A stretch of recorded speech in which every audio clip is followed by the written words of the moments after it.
Good morning, and you're very welcome to the 23rd in our series of Signpost webinars. My name is Mark Gibson, and I am a manager of the Teagasc ConnectEd program. If you'd like to receive updates and training opportunities, latest publications and invitations to events from Teagasc, I encourage you to sign up to the Teagasc ConnectEd program for free today. The Signpost webinar series is being brought to you in association with Dairy Sustainability Ireland, National Rural Network, and Food Drink Ireland SkillNet. You can send us your questions by clicking on the Q&A tab at the bottom of your screen. And today's session is being recorded and will be available to view afterwards, along with a copy of the presentation on the Teagasc website. And you can see all of the previous webinars on the Teagasc YouTube channel. Just go to the Signpost series playlist. So for the month of September, we're going to turn our attention to biodiversity, the measures that farmers are implementing to improve the quality of wildlife habitats and policy measures being developed. And today I'm delighted to be joined by my colleague, Dr. Catherine Keena, Countryside Management Specialist with Teagasc, who's going to talk to us today about the vital role hedgerows have to play in Ireland. Catherine, you're very welcome to our webinar today. Thank you, Mark. We're also joined by Pat Murphy, who's head of the Teagasc Knowledge Transfer Programme, Environment Knowledge Transfer Programme. Pat, good morning to you. Good morning. So, Catherine, you've dedicated your career to date really on biodiversity and encouraging farmers to improve the measures that they take on their farms. And you've recently completed a study on biodiversity at farms. Can you tell us a little bit about that and the work that you've been doing? Yeah, well, I suppose I've been involved in hedges, or ditches as many people refer to them, for 25 years now, since the beginning of REPS, since I returned from a stint in Wales as agricultural consultant. So sometimes I think I have said too much about them. So today I'm going to keep it very simple, because sometimes the simple facts get lost in the complexity of hedgerows and biodiversity. And you mentioned my own study, so I have a few findings that relate to hedgerows that I will speak about on that. It was more general biodiversity, all linear habitats. Right. Brilliant. Okay. Well, look, we'll go straight into the presentation, I think, and if you could share your screen with us, and we'll encourage people to send us your questions throughout the presentation, and we'll try and get to as many of them as possible throughout the session. And so, Catherine, I'll hand over to you, and looking forward to the presentation. Thank you, Mark. My title is The Nature of Irish Hedgerows, nature meaning nature and the nature of the beast in every way. I am going to deal with them under 4 headings: the value of hedgerows, quantity, quality, and management. The value, there are many values in hedgerows, and the first one I'm speaking about is the biodiversity. And my graphic there comes from an article in this month's Today's Farm, the Teagasc magazine, and the link is there for people if they want to look at it afterwards. I titled it The Secret Life of Irish Hedges, because it is amazing to know all the different flora and fauna that are involved in hedges. For example, of 110 birds that are regularly recorded in the Countryside Management Countryside Bird Survey, 55 use hedges, 35 of them to nest, and others for other shelter, other purposes, feed, etc. Our small mammals, all our mammals would use hedgerows, such as the hedgerow, the shrew, the pine marten, but deer, everything travels along hedgerows, uses them for shelter, food. They're important there. We have 9 species of bats. A lot of them live in hedgerows, nest in trees. Not all, some of them use houses, but all of them will use hedgerows for traveling and for feeding on. They do not cross a wide field. They will follow along linear habitats such as hedges. Similarly for bees, we have 77 solitary bees in Ireland, 21 bumblebees and 1 honeybee. We've got a lot of attention for our bees through the pollinator plan, and they are provided there's flowers in hedgerows. Hedgerows are an incredibly important source of pollen and nectar for the bees.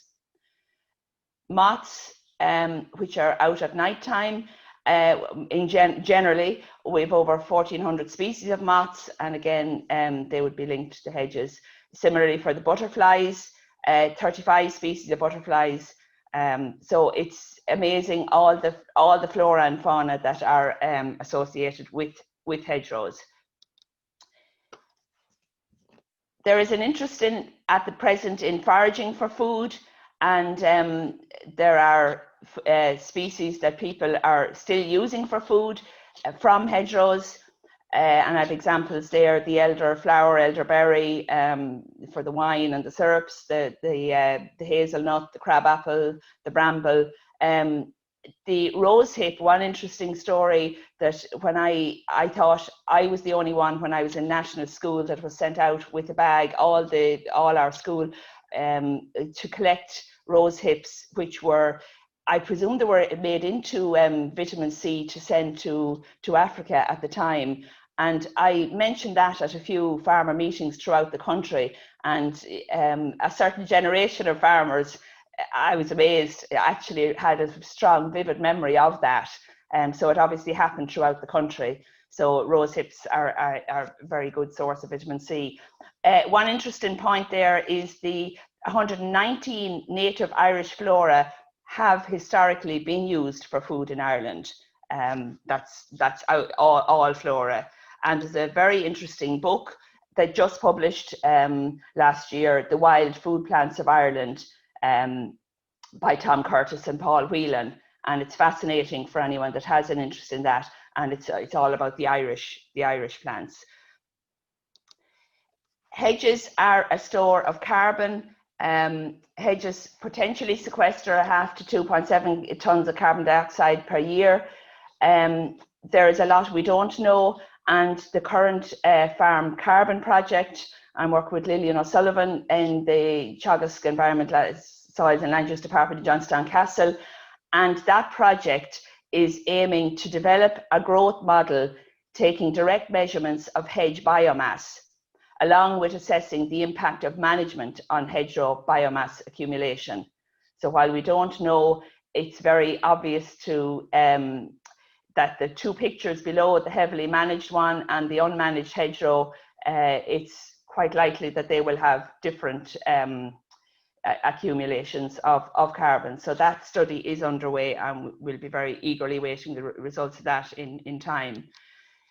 Hedges protect watercourses. Again, Ian Thomas, during the agricultural catchments, had a few papers and was found that hedgerows are microtopographic features that block runoff and train dissolved pollutants from reaching the water body. It's probably obvious. It makes sense. It's obvious. So it's a very important function of hedgerows.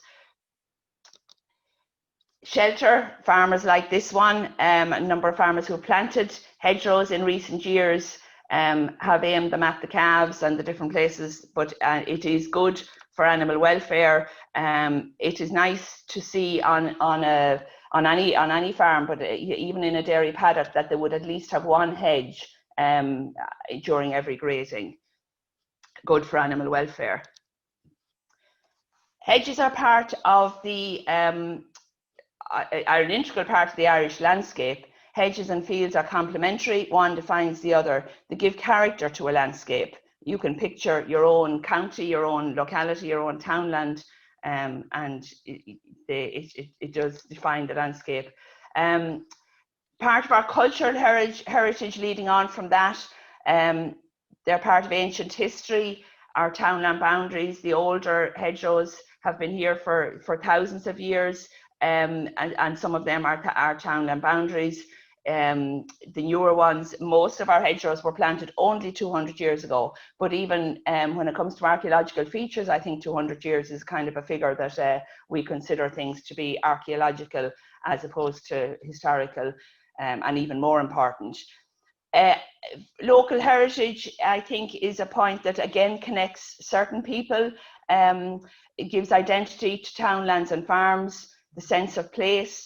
One example of this is in Tipperary, the Kickham Tree Project.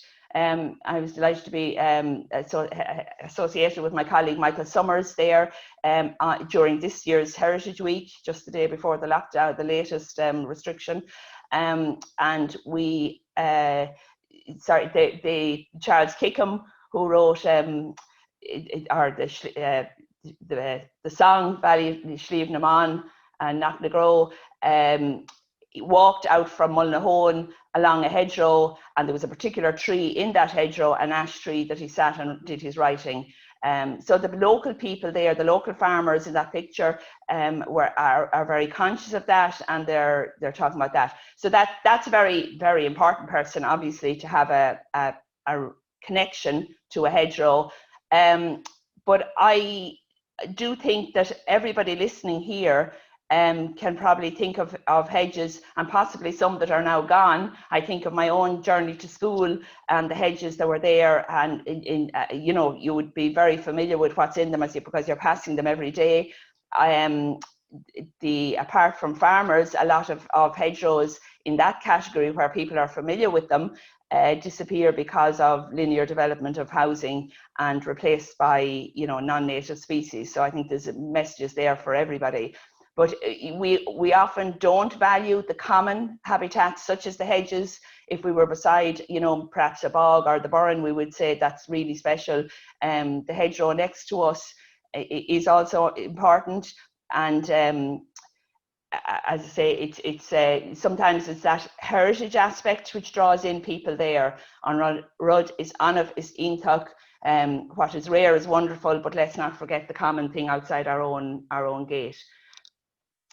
Right, moving on to quantity. A very interesting study has been, sorry, that should be 2019. Last year, our Stuart Green, again, our colleague working through the EPA research, has come up with the figure of 689,000 kilometres of non-dry stone wall boundaries. So he could identify the stone wall ones. So we're talking largely hedgerows, also banks, but banks are also extremely important for biodiversity. We assume carbon as well with their own flora. So it's very interesting, and there's a study there without looking at the figures. It's just, I have you can look up the booklet yourself. It's a very interesting one, and it's on a county basis. And what it also gives us is the unshared and the shared and the internal hedgerows, which are very, very significant differences when it comes to management. I think we always need to acknowledge there's three types of hedgerows on a farm when it comes to management. We'll come to that later. The occurrence of the boundaries, again, from this study in the Lucas data set, shows generally what we probably know, but definitely what we know where the dry stone walls are in the west. But interesting there, the unmanaged and the managed hedgerows, what it was picking up. So again, has implications for management at a national scale. With regard to quantity, quantity is obviously depends on new ones being added, but also ones being taken away. Under the EIA Agriculture Regulations 2011,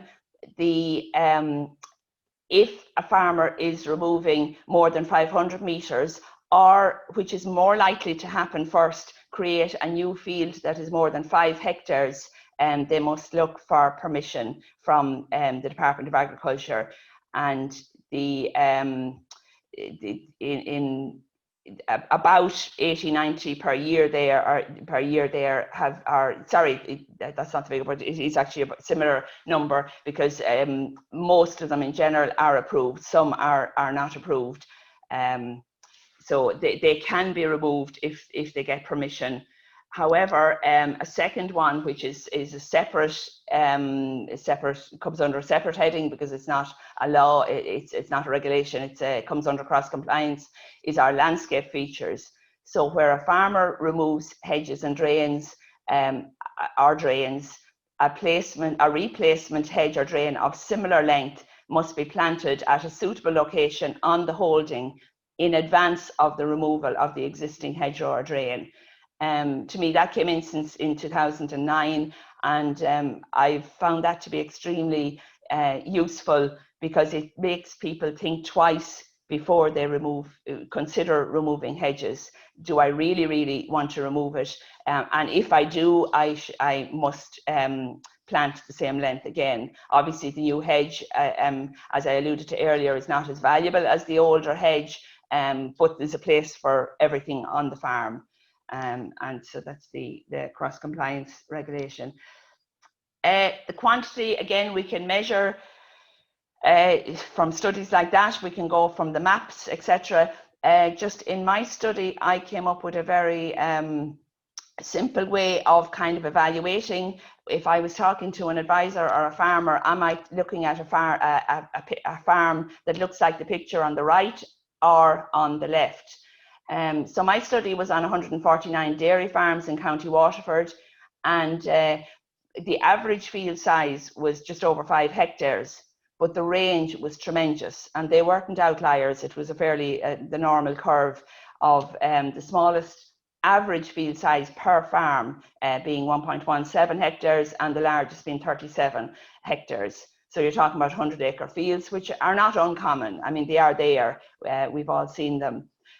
What was interesting about this, and it has been used in one of the IP projects, is to get a very quick snapshot of which farm you're talking about, to get that average field size, rather than going to a map, which is a perfectly accurate way of doing it, by asking the farmer 2 questions. I'm very confident that I get the right answer. So if every farmer knows how many acres they own, or hectares, so 100 acres, given a minute or 2, every farmer will come up with how many fields they have. You can see them going through it in their picturing the fields. So if they have 10 fields, it's a very simple calculation. It's obviously including all boundaries, so it may not all permanent boundaries. Now we're not talking temporary electric fences. So it's just a very quick snapshot, as I said, of coming up with a figure there. That to me is extremely important, and it can be the elephant in the room when we're talking about hedgerow management. There's not much point in talking about hedgerow management with the farm on the right hand side there, because there are no hedgerows. Another thing I asked the farmers was, by showing them these 4 pictures, I got their preference for the farming platform structure. Now, this is not talking about quality of land or anything like that, but again, interestingly enough, the first one was the kind of the landscape C there, which had some trees and hedges, very narrowly followed behind by the number 2, which was the very neat, low, short back and sides, no trees. And then the dairy prairie, number 3, and then number 4, the very traditional landscape. That was their preference. So that bodes kind of good, because you know, people are happy. I think if the structure was right, I think dairy farmers will live with more hedgerows, if we can encourage them that way. And because what they prefer, it doesn't always show what's on the ground, because they can inherit things can happen for other reasons, but it is an indicator of where the landscape will go to, if you know, all other things being equal, if they have the money to either plant or take out hedgerows. Another finding was the critical role of contractors. 85% of farmers used contractors for hedge cutting, and of whom 49% left the decision to the contractor on how to cut. So the farmers in general think the contractors know best. The contractors are doing what they think the farmer wants, It's not always a very enlightened discussion. Francis Quigley, that's his one message to everybody, is to talk and find out what you want when you're talking to contractors, for the contractor to ask the farmer what they want. And so I think the farmer is doing the contractor is doing what he thinks the farmer wants. The farmer is doing what they're both actually doing what they think the neighbours and the broader society want. So I think it's very important, which is why we try to move outside the farming community with our hedgerow messages, because I can think back to a generation close to myself, close to my own family, of elderly people who, when they see anything other than a low, neat hedgerow, it's a sign of a bad farmer. And the low, neat, tidy hedgerows is definitely a good farmer. So we have to educate that low, neat, and tidy is not good for biodiversity. And coming on to that, the tidiness. My point I keep trying to stress is the quest for neatness should not override ecological considerations. That's so important. I gave it a slide to itself. And finally, on the study was the role of knowledge exchange. The farmers sourced their environmental information from their traditional sources of agricultural information. So I think it's highlighted for me that the network of agricultural advisors are key to improve hedgerow management. The farmer is more likely to listen to the advisor than listen to an article that I write or that somebody who's promoting hedgerows is saying what to do. So there's a key, the contractors and the advisors are key to, we need to engage them to understand what to do. Quality, the age of the hedge, obviously more species. You can see the fungi there. The variety of species, we have only about 20 native shrubby tree species, but obviously they're not all in hedgerows, and whatever we have, we have, but when it's coming to new ones, we can talk about it. And native species, really important. The work has always been there that the willows, the oaks, the native species have much more associated biodiversity and are in tune with them once they're the native, and the native provenance species that have been here for 10,000 years are in tune with the associated biodiversities. The buds open just as the moths and the insects are coming to get the food. The native hedge species, the thorn species, you can't go wrong with them for stock proofness plus everything else. They do everything. The white thorn, the black thorn, the holly, the white thorn also, some people call it hawthorn, but a survey we did a number of years ago at the ploughing with a large number of farmers, 75% of farmers call it white thorn. So, sometimes in books it's called hawthorn, but I particularly like to use the local lingo for all of these. Now we can go to the shuck, the skeoch.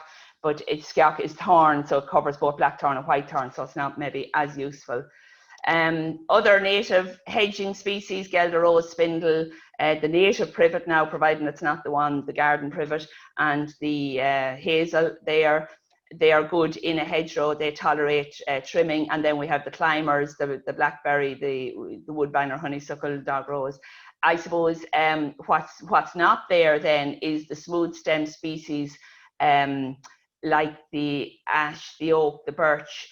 They're if they can belong in a hedge, but what happens sometimes, people think only of those as trees and they leave out the flowering ones.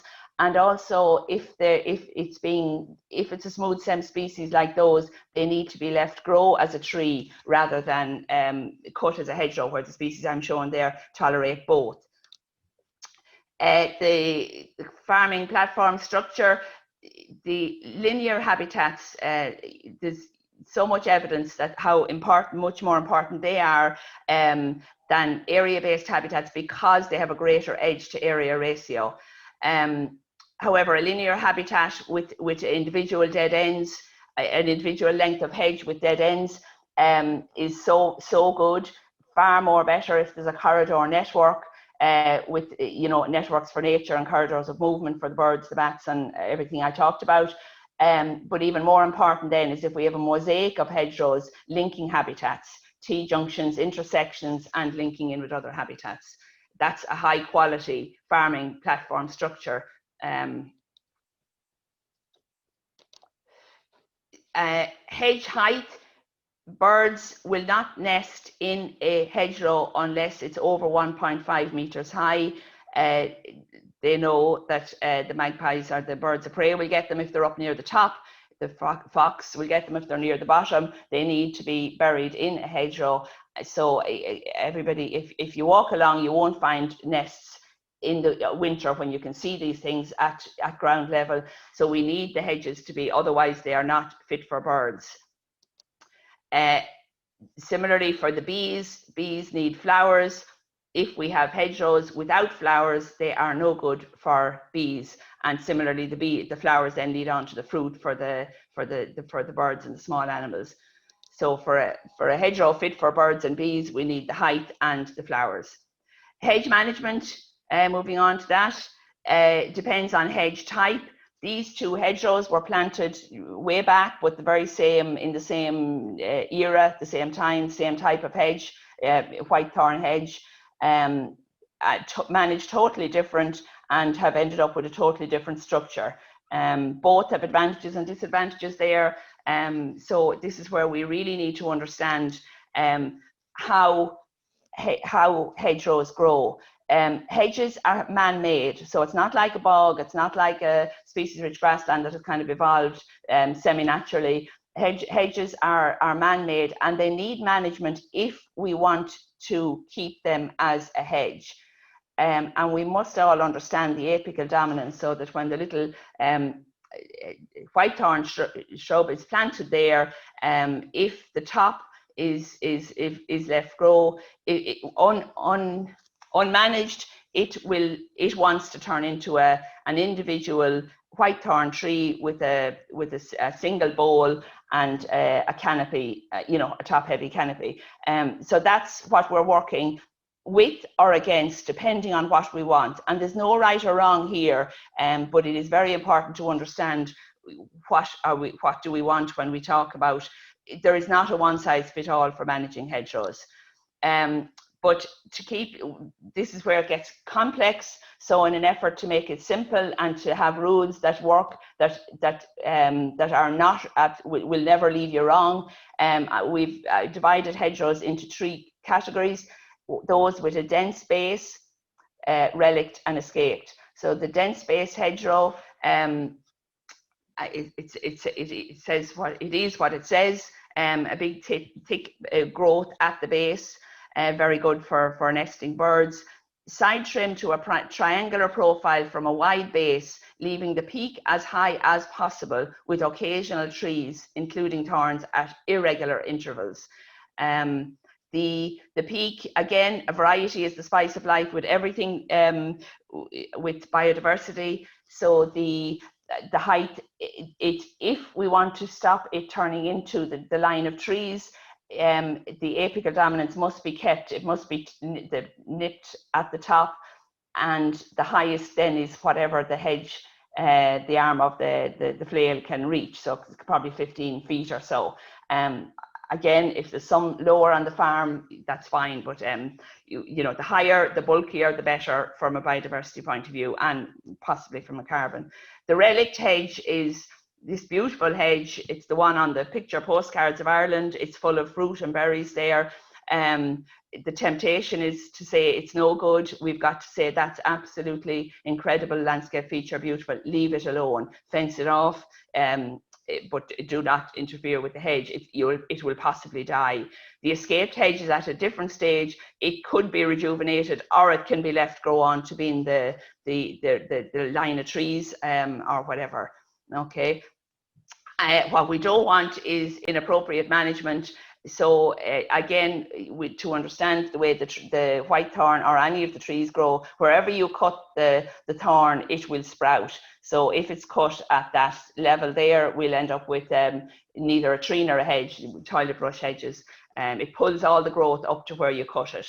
And then, the management, So what we recommend is a variety of different hedgerows on the farm, and there my little picture is meant to show. Ideally, they would have some relic hedgerows, some new hedgerows, thorn trees retained, tall triangular profile hedges with a dense base, escaped hedgerows, but nothing been done wrong there. At least everything has been managed for what it can get out of it. Garamahagi. Great, Catherine. Thank you so much for that excellent presentation. We are getting lots of interesting questions coming through here.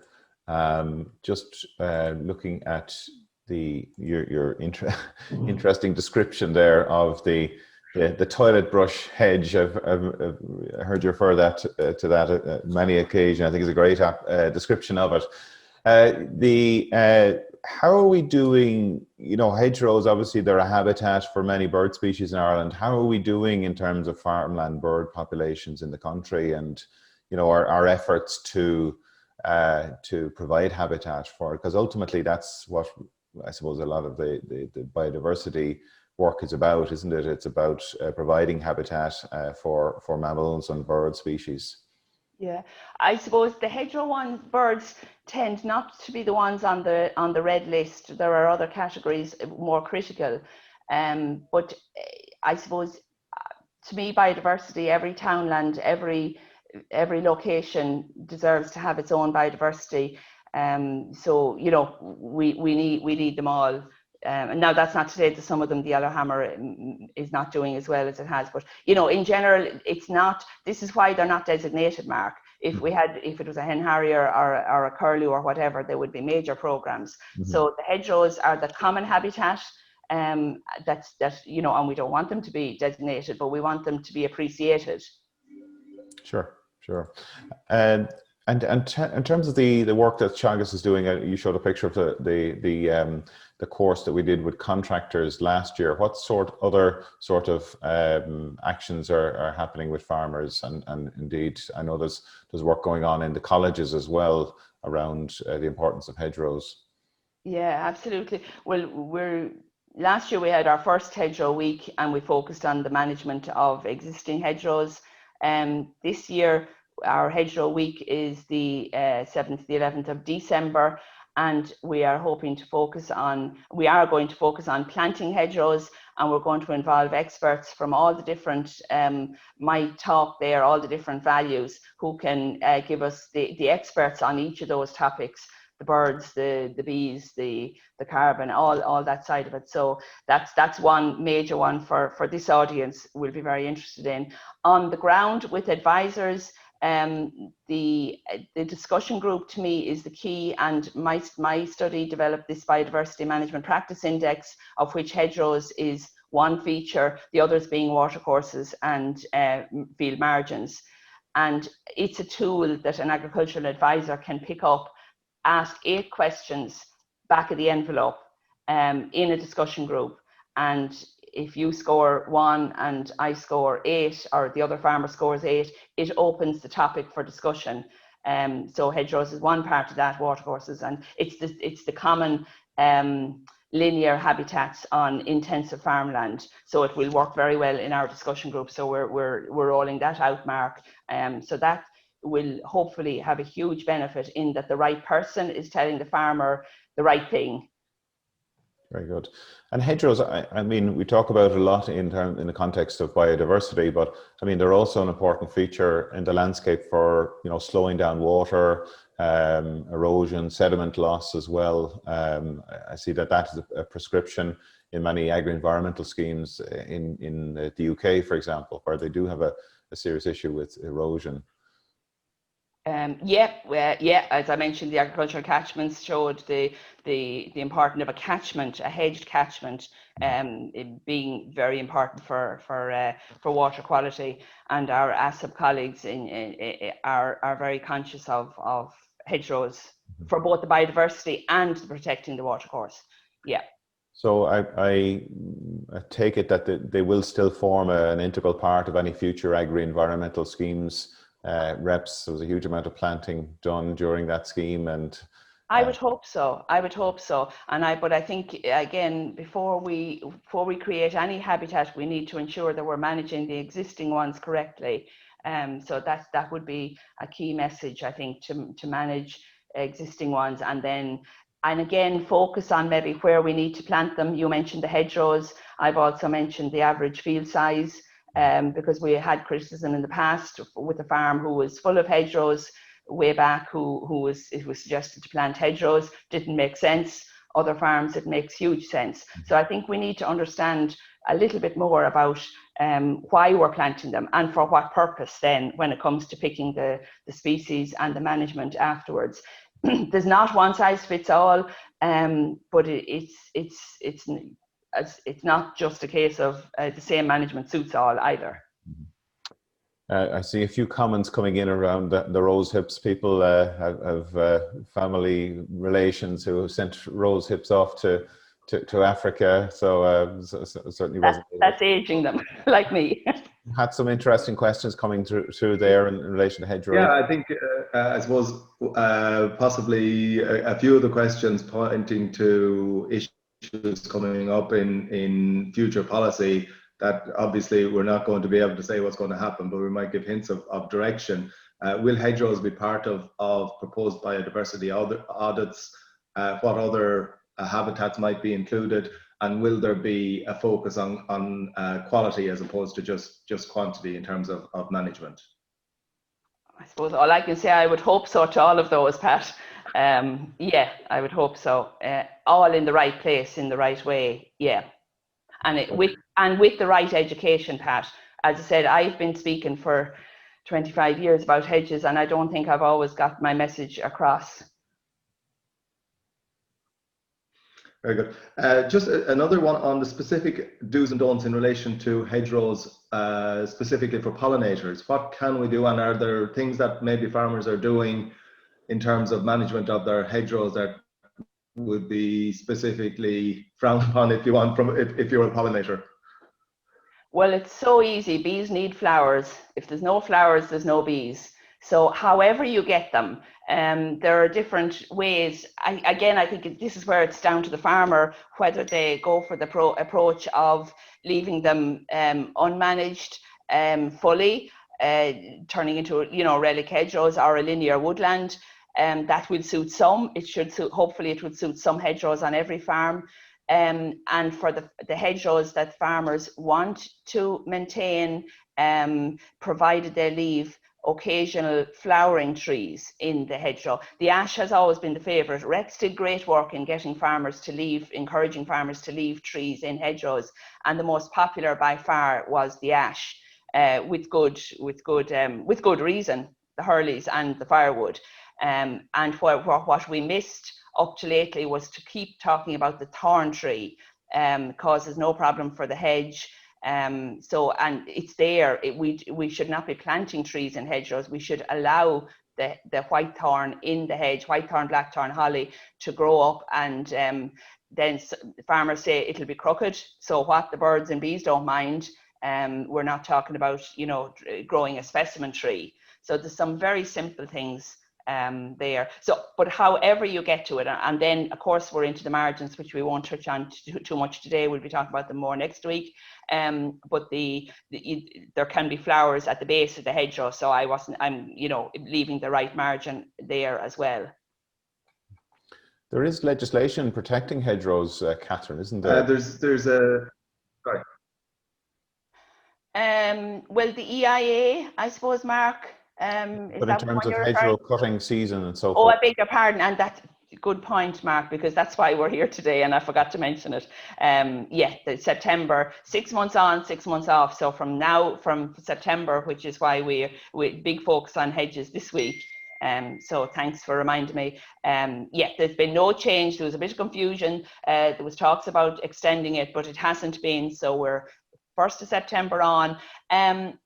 Again, a big discussion about should you leave them until spring, if it's in your control and if it suits, if you are going to be cutting berries. But I suppose the hedges that I'm talking about, that I see being cut in the right way, they don't have much fruit on them because you're cutting more frequently. You will only get the fruit and flowers in the mature specimen tree. So side trimming the base is not a problem, and providing you leave the occasional trees full of fruit and flowers. But if you can leave the cutting until February, until the last moment, but that is not practical for all contractors, and it's not as critical. The timing, the method is far more important as to how it's done from now until the end of February. Because I know there is a view there that some people would say, well, let's have a bushy a hedgerow and allow those fruit to grow and to allow some encroachment into the field.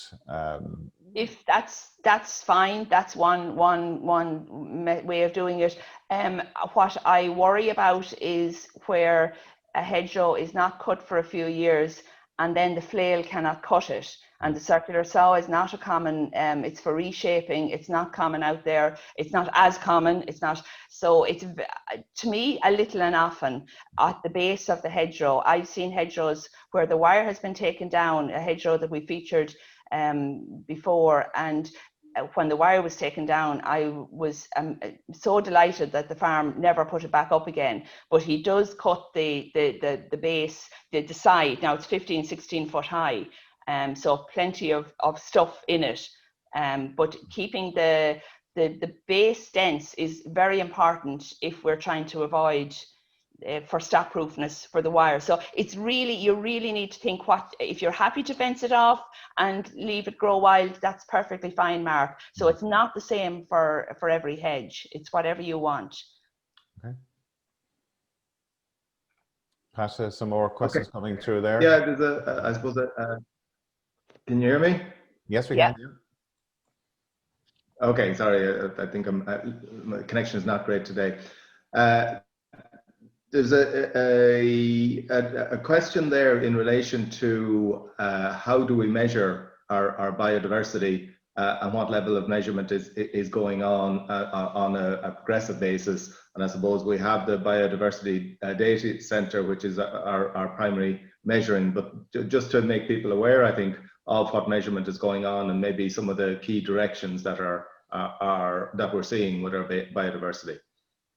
Yeah, well, I suppose just on the hedgerow one, the work that the Stuart Green, that mapping is incredibly important, a useful tool for you know, calculating where we're at and changes at a national level. That's using satellite imagery, is that right, Catherine? Yes, Mark. Yeah, yes. Then but I think, I suppose, what the question was getting at is the actual is the outcome of it, the biodiversity of the species, the measurement of those, not just of the habitats. Yeah, well, the Countryside Bird Survey is one that's widely acknowledged as you know, tracking the birds and the different categories. So that's, and there are lots of individual species being tracked. You know, there's fantastic work, we'd say, with the scientific recording of the hen harrier, now linked to the hen harrier EIP. So it's similar. So individual species then would be recorded, and of course all the designated habitats are recorded regularly. So the designated habitats would be looked after, an individual, especially species on the annex species that are under threat. So maybe some of the more common ones, then it can fall to surveys or different, you know, but there's an awful lot of work going on, even through the EIPs and the universities, individually maybe more so. Catherine, there's also, isn't the Teagasc National Farm Survey now including biodiversity indicators in its the survey that it does, the sustainability assessment? I believe there's they're trying to develop indicators there to improve I suppose to monitor the trends in farm biodiversity. I know it's at an early stage, but this is something that's hopefully going to be referenced across Europe as well. Yeah, well, the 8 questions in my Biodiversity Management Practice Index were asked in the National Farm Survey for the whole country. and myself and Anne Markey from UCD, and Jim Kinsella, and the people in Athenry, we're going to National Farm Survey people. We're going to write up that soon, so that will be a national level of where did mine. But then that could be asked again in a few years' time if we found, that would be one measure of biodiversity management practice. So that would again get to the average farm size. So it's an indirect measure of hedgerow length. Very good. There's a lot of questions around the general area of the regulatory issues around removal and replacement of hedgerows. Are there sanctions for farmers? I think we rightly see in media a lot of attention where there are cases of hedgerows being removed, but there's, I suppose, sometimes a media which says that there's whole-scale removal of hedgerows. You might get you to comment on what you're feeling in relation to those issues are. Yeah, well, I mentioned, I've been working on hedgerows a long time, and until there was always the law is one thing, but it's unlikely people are going to be brought to court for, I remember reading back in the early 2000s, about a judge, even not taking it seriously. So it is very difficult, but what is powerful is the cross compliance. Every farm, is 5% of farms get inspected. They're likely to get inspected. So for both the removal of hedgerows and also now for the cutting. So rather than the farmer going to prison, there's a financial penalty, and it's small and it gets bigger as it goes. So nobody ignores the cross compliance. So I think it's very good at the moment. It has taken a while perhaps for everybody to become aware of it, but advisors are very aware of advising farmers not to do anything with hedgerows now without, checking. So I think there's great protection there now, Pat. There's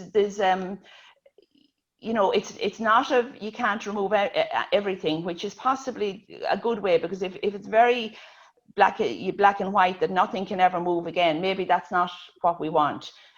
So you have to plant again. It's great to have new hedgerows coming on if you do remove them. So I think it's at quite a good stage of the removal side. The management is the side I would like to focus more on. Specific question Okay, in relation to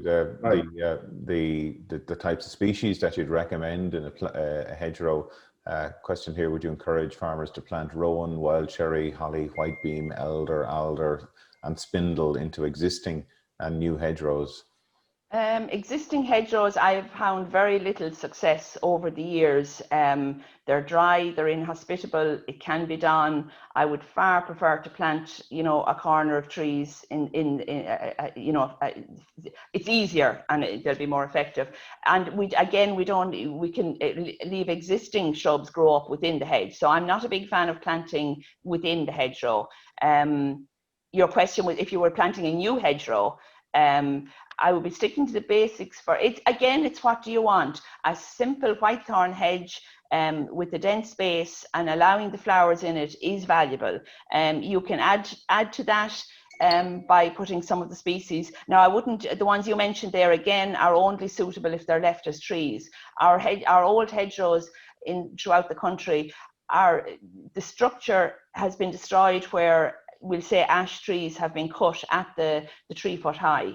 And then they're spread out. They're neither a hedge nor a tree. So only plant those species, the rowan, the birch, some of the other ones you mentioned. So other than I only plant those if you're going to leave them as an individual tree. You mentioned ash there, Catherine. Ash dieback is having a major impact on plantations and hedgerows. What do you see the future there? Are there going to be, I know there's some work going on in Teagasc in Ashtown there to look at new resistant species. But aside from that, is that going to have a major impact on hedgerows across Ireland? I suppose we don't know, and I certainly don't know, Mark.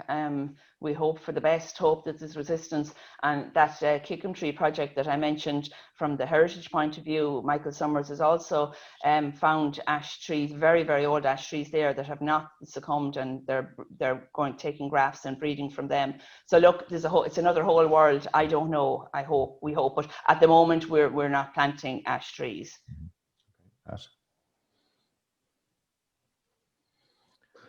Okay, just a question, and you mentioned food source earlier, but and a question I suppose is cutting of hedges early in the autumn damaging to food sources? And I suppose allied to that is, what's the normal timing that farmers actually do go out? Well, they're allowed to go out for September. What is the normal timing that hedges are actually cut?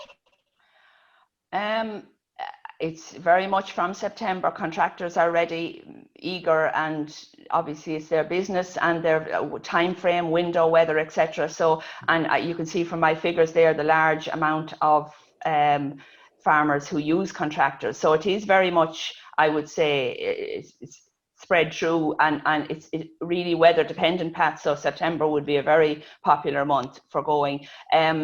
Again, look at what you're cutting. If you're only cutting the hedgerows that are routinely cut, giving them a light cut every year and still maintaining your fruiting species, you know, occasional ones. So not all hedge cutting removes species, it removes fruit, and equally then the ones, if you leave, you know, the very short back and sides that we've seen, if they were left grow, there would still be no fruit in them for years. So we need to be really think about the hedge before we cut it. What are we cutting? Because there's two totally different answers there. As I said, leaving one hedge will give us nothing, and leaving a tree in another hedge will give us a huge amount. And a related question, just asking, are there programs with contractors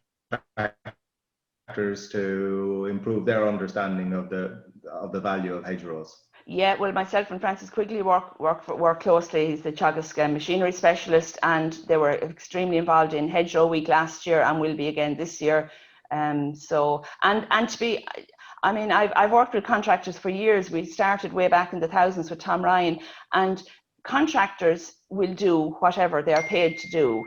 So I have never have a problem, provided if the farmer wants to do it. It's a lack of communication, lack of, you know, if they're being paid and they're asked to do anything, they will do it. But they take such a pride in their work, and up to now it has been, how level can you put a level on top of the hedge? That's the judge of a good, you know, a skilled man that's doing it.